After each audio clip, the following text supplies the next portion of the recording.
Bam Rodriguez defeats the Rat King Sor Rungvisai, and not only defeats him, I mean, he just destroyed him, ran through him, stopped him in his hometown of San Antonio, Texas. And this was a bad man that he put a beating on last night. And this has been a year in boxing of great performances by top fighters.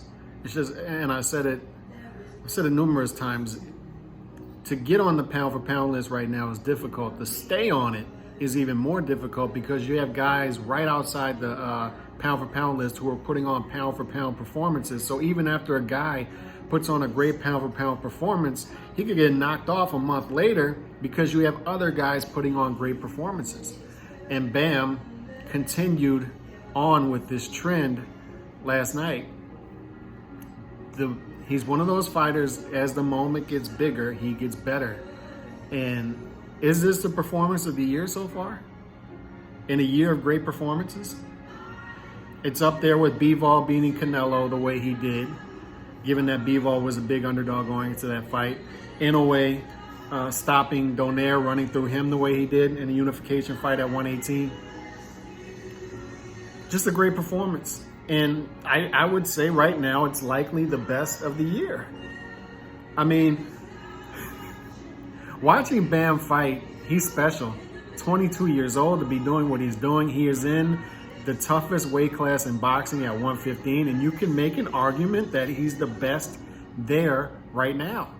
After watching this guy fight against Quadras and Sor Rungvisai and running through half of the four kings in the division, the other four kings likely fight each other a third time, Gallo Estrada and Chocolatito, and I'm a Chocolatito guy. But watching Bam last night, I don't know if there's a guy at 115, and maybe I'm jumping the gun, but this guy's gonna be tough to beat. He ran through Rungvisai, and I know this isn't the Rungvisai who fought Chocolatito 5 years ago. I'm aware. Not even the Chocolatito that fought Gallo Estrada 3 years ago. I'm aware. But Rungvisai still has a lot in the tank. Rungvisai came out last night to fight. Rungvisai was still high output, was still landing big shots, and Bam was running through him like they weren't even affecting him. His footwork is phenomenal, just phenomenal footwork. It reminds me of prime 126 Lomachenko, the way he's able to move his angles, hit you at angles, move around you. Just change angles from southpaw to conventional, and you can't do that without great footwork. This guy is light on his feet, technically sound. He knows, he never loses his balance. He never loses his balance. Like, if you're moving that much, you lose your balance. He doesn't lose his balance, ever.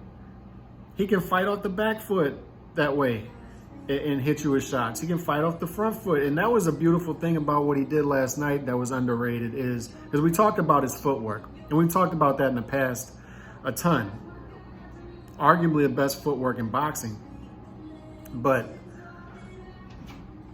you have a physical fighter in front of you who his one shot of beating you, and this is how he does to fight. Sor Rungvisai won 23 out of his last 24 fights, 43 knockouts and 50 victories. Is a physical fighter.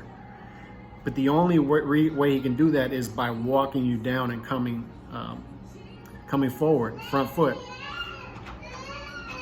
And forgive my kids in the background. But with Bam, he didn't give up the front foot. He clenched when he had to, worked off the front foot, did not give up, did not go backwards. He did not make the mistake that Cotto made against Margarito in the first fight by going backwards too much, giving up leverage, and giving the bigger puncher more leverage moving forward. Bam did not make that mistake, so you got to add to the fact that he's a smart, intelligent fighter strategically. They knew what they were up against coming up against Rungvisai in this fight, and they fought not only a high-class, high-technical fight, but a great fight strategically. And just a special talent. And you can be aggressive with a fighter like this because you have confidence in his ability. They can do anything they want with him at 115 or 112. He's talking about going back down to 112 because his brother's at 115. He wants his brother to get the shine. He wants his brother to get these big fights, and he gets the big fights at 112. But I'm telling you, I want to see Bam stay at 115, plant his feet down at 115, fight the top fights there, because this is a shark tank of a division. And right now, Bam's already a top 10, top 12 pound for pound fighter in the sport already. My eyes aren't deceiving me. He passes the eye test with flying colors, and he's putting already at 22 years old the resume together to back up the eye test. You have guys in this sport almost a decade in, 7, 8 years in, who don't have the wins he has right now. And they're putting these guys on pound for pound lists.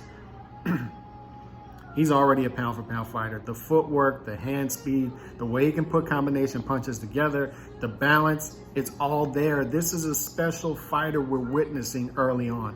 Special fighter. And this isn't a Mikey Garcia we got coming up, where Mikey was running through guys in the lower weight classes, technical fighter, looked the part, but when he moved up to the upper weight classes, you started to see his flaws, mostly mentally up here. Bam's got it. He's got it up here. Technically sound fighter, all the skill to go with it, the athleticism to go with it, and he's going to be a star. You saw what happened in San Antonio last night. He brought out the crowd, and he could have played it more safe, right? But he didn't. Once he had Rungvisai hurt, once he had Rungvisai on the ropes, he went for it. Unanswered punch after unanswered punch. He knows how to entertain. Bam special. God bless.